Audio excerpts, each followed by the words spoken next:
आजच्या दिवसातली आणखी एक महत्त्वाची बातमी ती म्हणजे 11वी प्रवेशाची पहिली गुणवत्ता यादी अखेर जाहीर करण्यात आली आहे.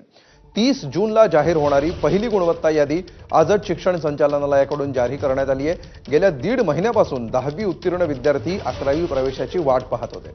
राज्यभरातील 12,71,000 विद्यार्थ्यांनी 11वी ऑनलाईन प्रवेशासाठी नोंदणी केली आहे. दरम्यान पहिल्या यादीमध्ये नाव आलेल्या विद्यार्थ्यांना 7 जुलैपर्यंत आपला प्रवेश निश्चित करावा लागणार आहे.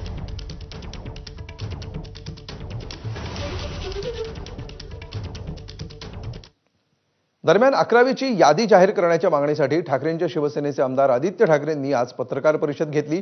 यादी जाहीर केली नाही तर आंदोलनाचा इशारा त्यांनी दिला. पण त्यांची पत्रकार परिषद संपण्यापूर्वीच 11वीची पहिली यादी जाहीर झाली.